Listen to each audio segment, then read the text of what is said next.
రాజా మనోహర్ గారిని మాట్లాడవలసిందిగా కోరుతా ఉన్నాను. క్షమించాలి సార్. పర్వాలేదు, ఏం పర్వాలేదు. అలాగే మాధవ్ గారు అన్నారు, ఏ పేరైనా పర్వాలేదు.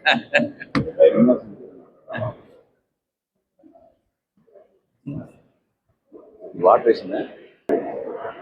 భారత్ మాతా కీ, భారత్ మాతా కీ, భారత్ మాతా కీ. జై శ్రీరామ్, జై శ్రీరామ్, జై భీమ్, జై భీమ్, జై భీమ్, జై జాంబవా, జై జాంబవా, జై జాంబవా. మాతా కనకదుర్గా మాయకి, కృష్ణ మాయకి, శ్రీ మాతంగి మాయకి. జై శ్రీరామ్. మనం ఈ సమావేశంలో కలిసిన విషయం మన యొక్క బ్యానర్ మీద ఉంది, కుల విద్వేష నిర్మూలన వేదిక. మాధవ్ గారు ఫోన్లో చెప్పారు, మన కార్యకర్తలు మాట్లాడారు.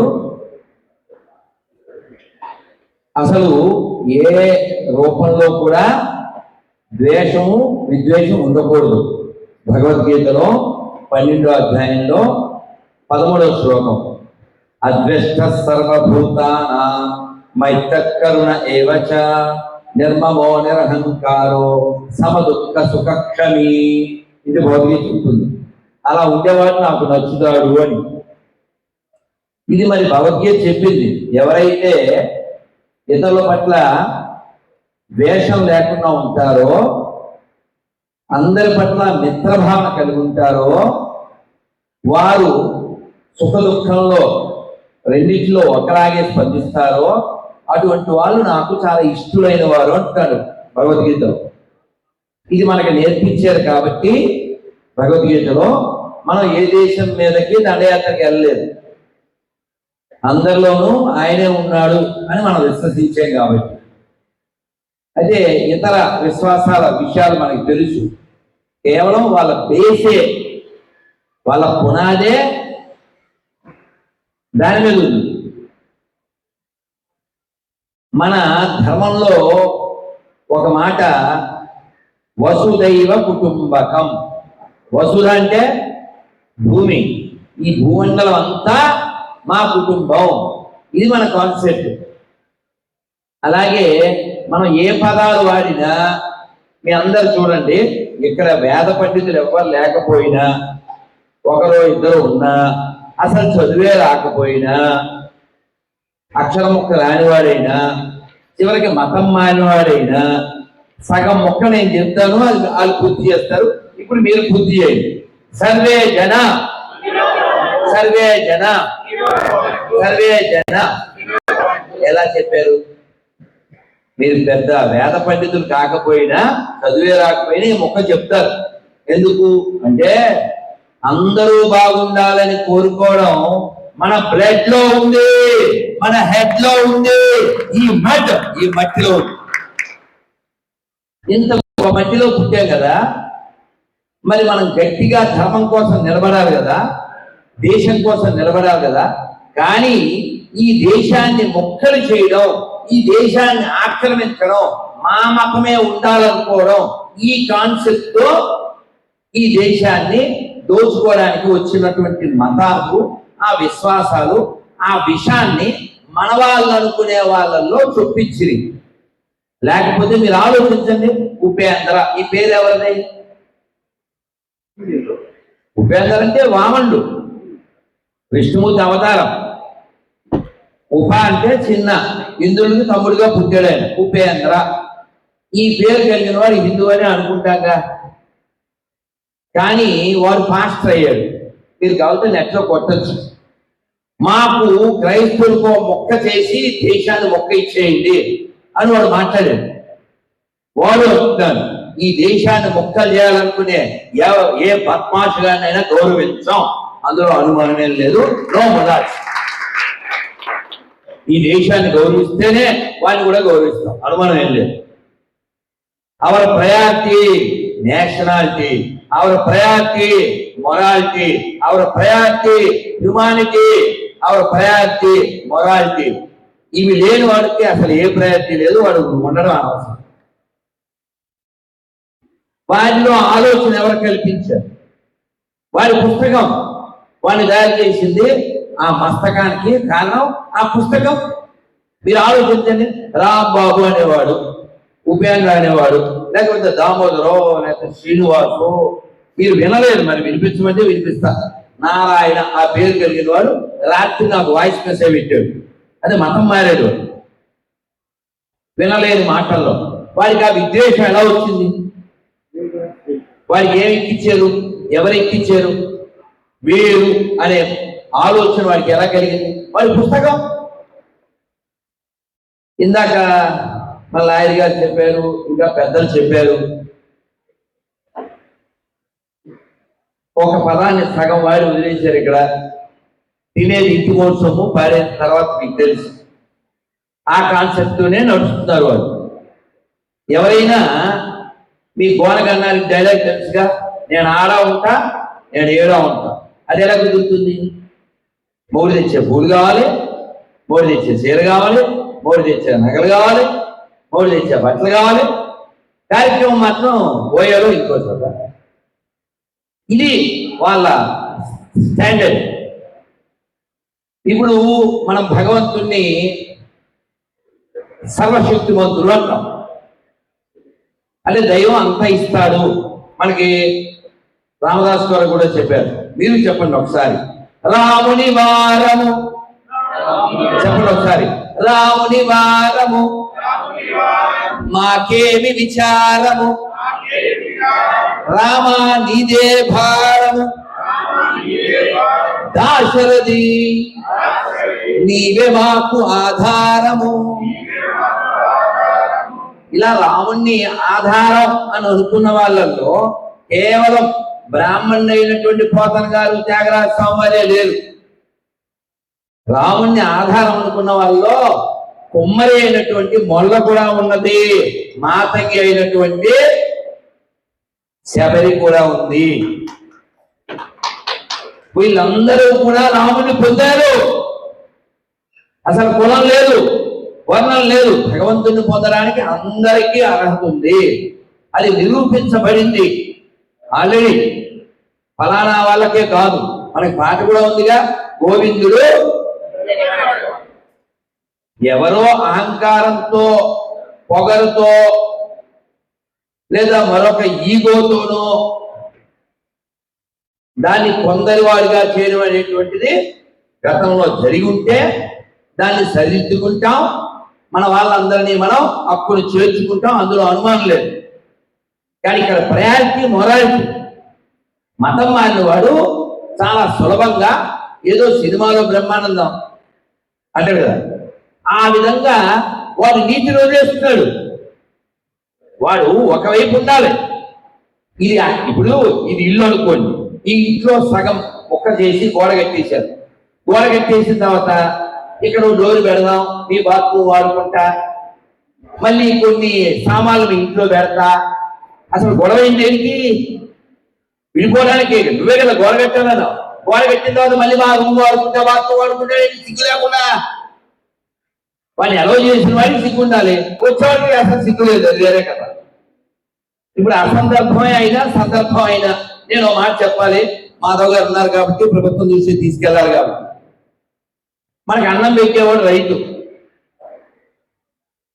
ఆయనకి విత్తనాలు దొరికే విషయంలో చాలా ఇబ్బందులు ఉన్నాయి, మనకి తెలుసు.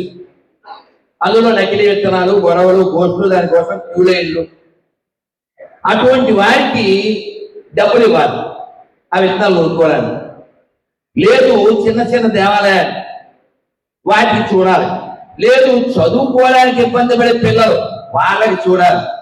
ఇది మానేసి అసలు ఈ సొసైటీకి పావలా కాదు పైసా ఉపయోగం లేని వాళ్ళకి నెల నెల ప్రజల ట్యాక్సుల డబ్బుల్లోంచి జీతాలు ఎందుకు ఇస్తున్నారో, ఎవరి సొమ్ము? ట్యాక్సుల డబ్బులది డ్రైనేజీలకో, హాస్పిటల్కో, లేదా బడికో ఇవ్వాలి. వీడి వల్ల ఏమైనా ఉపయోగం ఉందా చెప్పండి? ఎందుకు ఇవ్వాలి? మేము తిరుపతి వెళ్తే ఇక్కడ ఎంతమంది తిరుపతి వెళ్ళేది చేస్తాం? ఎవడో వెళ్ళి ఉండడు అని అడగాలి కదా. ఎంత వెళ్ళేదని అడగకూడదు, అదే అందరూ వెళ్తాం. ఎవరు వెళ్ళినా, తిరుపతికి వెళ్ళినా, కాశీకి వెళ్ళినా, అమర్నాథ్ వెళ్ళినా, కేదార్నాథ్ వెళ్ళినా ఎవరు సొమ్ముతో వెళ్తున్నారు? మళ్ళీ అక్కడ ఓన్లీ మన దారి ఖర్చులు ఒకటేనా? టిక్కెట్లు, ఎక్కట్లు ఇవి కూడా పడాలి. మన దేశంలో మన దేవుడికి, మన దేవాలయానికి మన యాత్ర చేస్తే మన పైసలు ఖర్చు పెట్టాలి, ఎదురు కూడా ఖర్చు పెట్టాలి, ఎక్స్ట్రా ఖర్చు పెట్టాలి. కానీ అసలు ఈ దేశానికి సంబంధమే లేని దానికి మనం సబ్సిడీ ఇవ్వడం ఏమిటి? మన మీద దోపిడీ, వాళ్ళకి సబ్సిడీ. ఇది ఎందుకు మాట్లాడుతున్నానంటే, ఈ మతం మారిన వాడు జాతికి ద్రోహం చేయడమే కాకుండా మళ్ళీ మన జేబులో డబ్బు, ఇందా చెప్పారుగా, నా బిర్యానీ తింటాను, నీ బిర్యానీలో కూడా నేను 1000 రూపాయలు పెడతాను. ఏంటిది? దీన్ని ఏమని పిలవాలి? డీ ఫర్ దోపిడీ. దీనికి కారణం ఏంటి? మనం స్ట్రాంగ్ గా లేకపోవడం. ఇప్పుడు మీరు ఎయిర్పోర్ట్ లో వెళ్ళారండి, క్యాజువల్ గా వెళ్ళిపోవడం కుదరదు. ఇది పెడతారు, రెండది స్కానింగ్, మెటల్ డిటెక్ట్, అవునా? డిటెక్టర్, అవునా? చిన్న శబ్దం వస్తే, పిన్నీస్ వస్తే ఆపుతాడు, చెక్ చేస్తాడు, ఏ క్యా హై అంటాడు. తీస్తారా లేదా? అలాగా ఒక డిటెక్టర్ పెట్టాలి మనం. ఇప్పుడు నేను హిందువుని అన్నాడు నిన్న వాడు ఎవడో, నోటికి వచ్చినట్టు వాడిలో ఏదో కథ, ఈ హిందూ. ఇప్పుడు నేను ఇక్కడికి వచ్చాను, కొంతమంది ముఖానికి బొట్టు చెరిగిపోయిండొచ్చు విజయవాడ ఎండలకి, అందుకని బొట్టు డబ్బా ఇచ్చి పంపించా. ఇక్కడ ఎవరైనా హేమంత్ ఎవరన్నా బొట్టు పెట్టద్దన్నారా? బొట్టు ఎలర్జీ ఉంటే వేరే కథ. బొట్టు ఎందుకు పెట్టుకుంటాం? నేను హిందువుని అని చెప్పడానికి. ఇక్కడ ప్రయారిటీలో నిజాయితీ ఉండాలి. నువ్వు ఏ మతమైనా స్వీకరించు, అది తప్పు కాదు. కానీ ఇక్కడ ఉంటూ, ఇక్కడ తింటూ, ఇక్కడ కంటూ నువ్వు ఎవరికో చెయ్యంటావే, నువ్వు చాలా ప్రమాదం. ఆ ప్రమాదం నుంచి ఈ జాతిని, దేశాన్ని రక్షించాలి. అందుకని నిజాయితీ కలిగినటువంటి క్రైస్తవుల్ని, ముస్లింని ఖచ్చితంగా మనం గౌరవిస్తాం. అందులో ఏ కులాల అనుమానం ఏం లేదు. ఒక అబ్దుల్ కలాం మనం ఎక్కడ పెట్టుకున్నాం, ఒక బిస్మిల్లా ఖాన్ ఎక్కడ పెట్టుకున్నాం, ఓ కేకే మహమ్మద్ గారు ఎలా గౌరవించాం, అనుమానం ఏం లేదు. మనకి నిజాయితీ ముఖ్యం.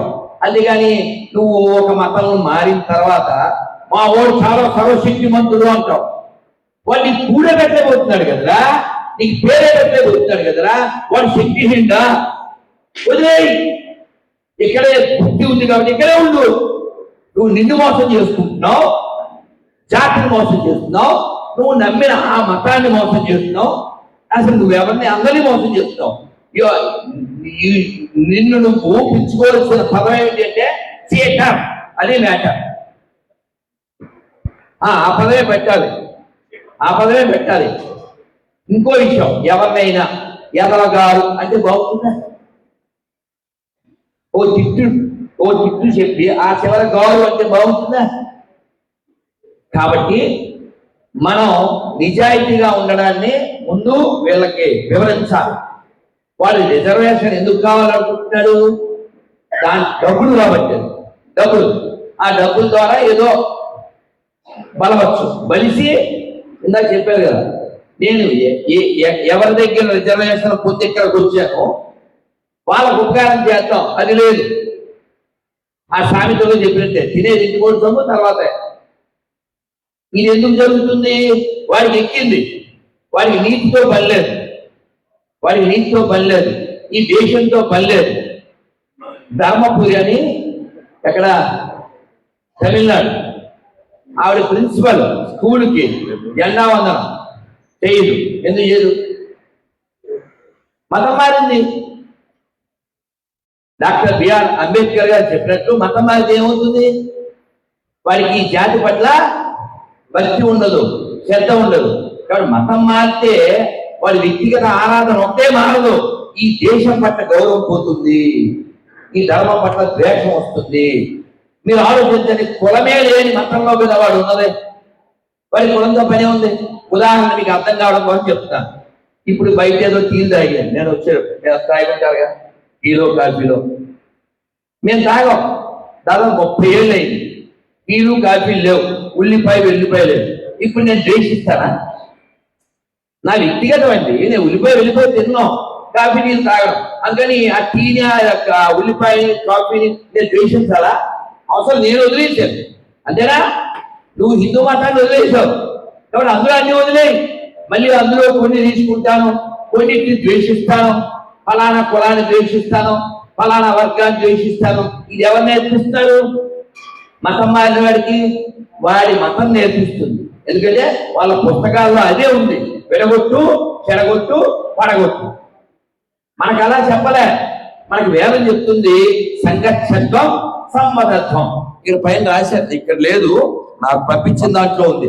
సర్వం కలివిదం బ్రహ్మ. నేను చదివేలో లేదు, పోస్టర్లో ఉంది. అంటే అర్థం ఏంటి? అంటే అర్థం ఏంటండి? అంతా బ్రహ్మమయమే, అంతా దైవ స్వరూపమే. మనం విన్నాం కదా, నాలోన శివుడు గలడు, నీలోన శివుడు గలడు. కాబట్టి మన ఉద్దేశం జీవులందరిలో దైవం ఉన్నాడు అని. కానీ మతం మారడం వల్ల ఏమవుతుంది? వాడు గతాన్ని మర్చిపోయి దేశానికి వ్యతిరేకంగా మాట్లాడుతూ ఏదో మాదొకటే కరెక్ట్, మిగిలినంతా కరెక్ట్ కాదు అంటూ సాటి వాళ్ళతో జగడం. ఇప్పుడు నిన్నేదో కృష్ణా జిల్లాలోనే ఏదో రామాలయం కట్టుకోవాలి, ఆ ఊళ్ళో 4 చర్చిలు ఉన్నాయి, ఆ రామాలయం వాళ్ళు తీసి మళ్ళీ కట్టుకోవడానికి 1 year అయింది, ఇంక కట్టుకోనివ్వట్లేదు. వాడి పేరు రాంబాబే, అడ్డం పడేవాడు. ఇంకోడు శ్యాంబాబు, ఇంకోడు ఎవరో మహేష్. వీళ్ళంతా మతం మారారు. వాడు చూసుకోడు ఎలా హౌ టు డిస్ట్రాయ్, ఈ పని మీద వాళ్ళు ఉన్నారు, హౌ టు డెవలప్ మీద లేదు. కాబట్టి మనం ఖచ్చితంగా దళిత అనే పదం వాడినప్పుడు వాళ్ళు హిందువులు మాత్రమే, దళిత క్రైస్తవ అనే పదం లేదు, అది రాజ్యాంగ విరుద్ధం. ఆ విషయం మీరు చెప్పాలి. నేను అవ్వా కావాలి, బొవ్వా కావాలి, అది వాడుకుంటా, ఇది వాడుకుంటా, నీకు లేకుండా జీవిస్తాను. అందుకని నువ్వు వెళ్ళిపోతే వెళ్ళిపో, పూర్తిగా నువ్వు వెళ్ళిపో. దాంట్లో ఏముందో నీకేదో పరలోకమో మరోటో, యు గెట్ ఇట్. కానీ నువ్వు నీకు పరలోకం ఇచ్చేంత పవర్ఫుల్ పర్సన్ అక్కడ ఉన్నప్పుడు నీకు పరమాన్నం పెట్టలేదా? నీకు కూడట్లేదా? అటువంటి వీక్ సెక్షన్ లో ఉండకూడదు. ఇది వచ్చాయి కంబ్యాక్, అటుండు లేదా ఇటుండు, అటు ఇటు కాకుండా ఉండద్దు. ఇది మా ప్రధానమైనటువంటి విషయం. అలాగే మనం ఎవరైనప్పటికీ మనం దేశం బాగుండాలని కోరుకుంటే ఈ దేశంలో మనమందరం బాగుంటాం. కానీ కేకే మహమ్మద్ గారు చెప్పిన మాట దృష్టిలో పెట్టుకోండి. ఈ దేశం ఏదన్నా మాట్లాడితే సెక్యులరిజం అంటుంటాడు ప్రతి ఊరు. సెక్యులరిజం ఎవరు మోస్తున్నారు? కేకే మహమ్మద్ గారు చెప్పారు, ఈ దేశంలో సెక్యులరిజం ఎప్పటిదాకా ఉంటుంది? Until Hindus are majority, till that time only secularism and constitution will be there. అంటే ఒక్కసారి హిందువులు మైనారిటీ అయిన తర్వాత ఎక్కడ సెక్యులరిజం అనే పదం వినపడదు, కనబడదు, రాజ్యాంగం కూడా ఉండదు. ఎందుకని? దానికి రుజువు ఏంటి? బంగ్లాదేశ్, పాకిస్తాన్, ఆఫ్ఘనిస్తాన్. అక్కడ ఏమన్నా ఉన్నాయా? జోగేంద్రనాథ్ మండల్ ఎలా చనిపోయారు? ఎక్కడ చనిపోయారు తెలుసా తెలీదా? పాకిస్తాన్ న్యాయశాఖ మంత్రిగా పేరుకి కొన్ని లక్షల మంది దళితులతో పాటు పాకిస్తాన్ వెళ్ళారు. ఎవరు నమ్మి? దొన్నా. నేను చెప్పింది కాదు. దేశాన్ని చీల్చిన ప్రతివాడు దొన్నా లేదా సొన్నా, నాట్ జిన్నా. దరిద్రం వాడి పేరు మీద ఇంకా ఏదో ఉంది గుంటూరులో, దాన్ని అబ్దుల్ కలాం మార్గంగా మార్చలేని దుస్థితిలో మన వాళ్ళు ఉన్నారు. ఆయన అక్కడికి వెళ్తే పోనీ వాళ్ళకి ఏమైనా న్యాయం జరిగిందా? ఆయనకి ఏమైనా న్యాయం జరిగిందా? వాళ్ళందరూ మతం మార్చబడ్డారు, హతమార్చబడ్డారు. ఆయన కూడా దిక్కులేక కలకత్తాకు వచ్చి ఓ చిన్న పూరు గుడిసెలో పూరుగా చనిపోయాడు. అది న్యాయశాఖ మంత్రికి జరిగిన న్యాయం. ఇక్కడ ఇది జరుగుద్దా? కాబట్టి సర్వే జన, ఈ మాట నేను చెప్పగలను, మీరు చెప్పగలరు ఒక హిందువుగా. మతం మారినోడు చెప్పడు. ఎందుకని? వాడి మతంలో వాడు మాత్రమే సుఖంగా ఉండాలని కోరుకుంటాడు. కాబట్టి ఈ విధానం సంవిధానం కాదు, ఇది జాతికే కాదు ప్రపంచానికి ప్రమాదం. అందుకని దీని నుంచి రక్షించుకోవడానికే మన వాళ్ళని మనం గట్టిగా చేసుకోవాలి. ఎవరు నిజాయితీగా ఈ రిజర్వేషన్ పొందడానికి అర్హులో వాళ్ళు పొందాలి. నాకు అక్కర్లేదు ఇది అనవాడు ఎందుకు పొందాలి? ఇందులో ఎందుకు సాగింది అంటే వడ్డించేవాడు మనవాడు, అది ప్రాబ్లం. వడ్డించేవాడు వాళ్ళవాడయ్యాడు. కాబట్టి హిందువులు బలపడాలి, హిందువుల్లో ఉండేటువంటి దళితులు బలపడాలి. అన్ని రకాలుగా వారికి మనం మద్దతు ఇవ్వాలి. ఇది మనం దృష్టిలో పెట్టుకోవాలి. కేవలం సమావేశంలో మాత్రమే కాదు, ఒక కష్టం వచ్చింది ముఖ్యంగా వివాహం విషయంలో. నా దగ్గరికి ఒక దళితుడు 2-3 ఏళ్ళ నుంచి తిరుగుతున్నాడు. ఆ అబ్బాయి ఖచ్చితంగా హిందూ అమ్మాయినే పెళ్లి చేసుకోవాలి, వాళ్ళ ఇంట్లో వాళ్ళు ఎవరో ఒకటి చేసేసుకోవాలా అంటున్నారు. కాదు, నేను హిందూగా పుట్టాను, హిందూగా జీవిస్తున్నా, హిందూ అమ్మాయిని పెళ్లి చేసుకోవాలి. మేము 2-3 ఏళ్ళ నుంచి ట్రై చేస్తుంటే ఇది పరిస్థితి. మనకు తెలుసు వాడు ఎవరికో 158 మంది దొరికారు పూణేలో, తెలుసు కదా. ఒక్కోడికి 3, 6 4 బేబీస్, 4 బీబీస్, 40 బేబీస్, అంపాచు అంకో 25. ఆ పరిస్థితి అలా ఉంది, ఇక్కడ పరిస్థితి ఎలా ఉంది. మనం మారాలి, మనం ఎదగాలి.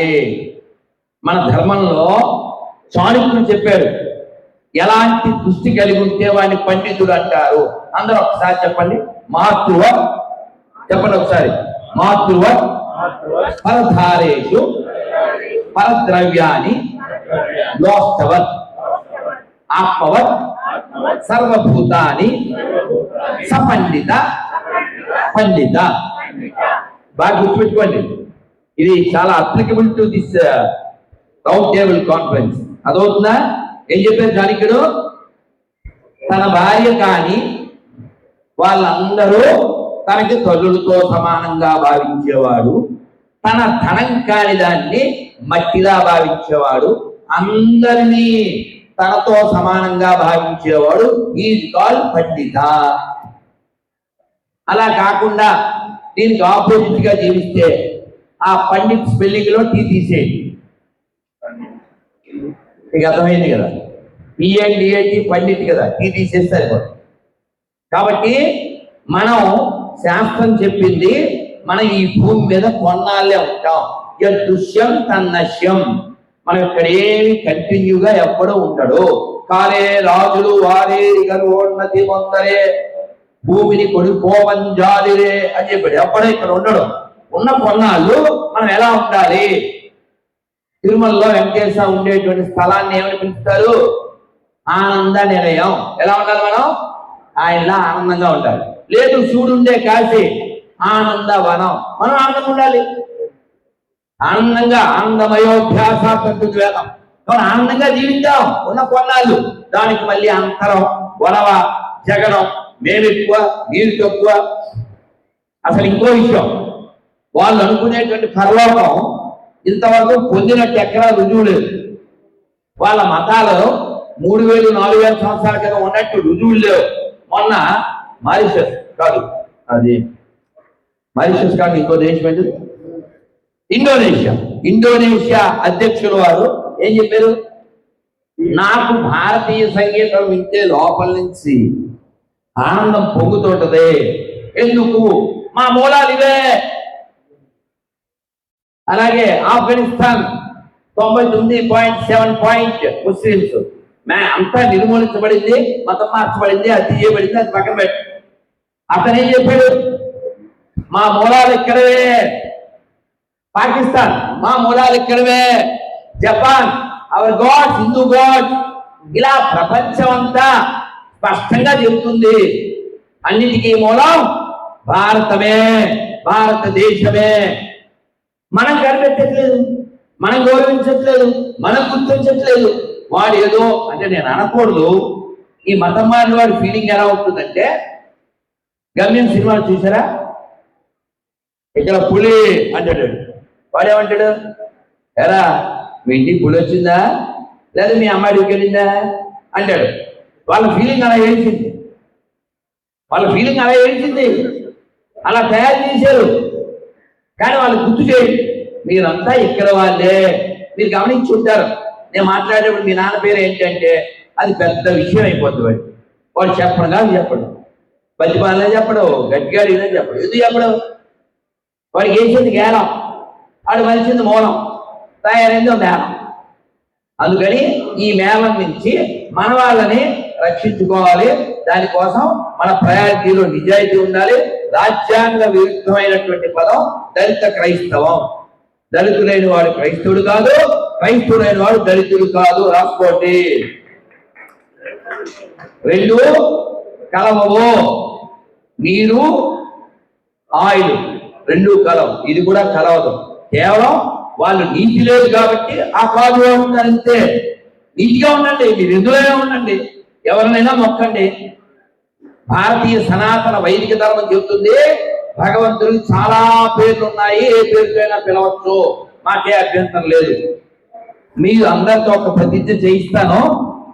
ఆ ప్రతిజ్ఞ చాలా ముఖ్యమైనటువంటిది.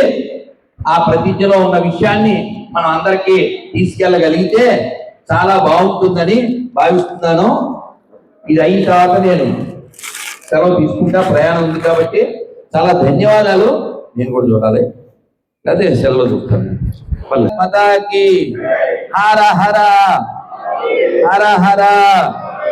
అందరూ ఒక్కసారి హరే కృష్ణ హరే కృష్ణ కృష్ణ కృష్ణ హరే హరే హరే రామ హరే రామ రామ రామ హరే హరే.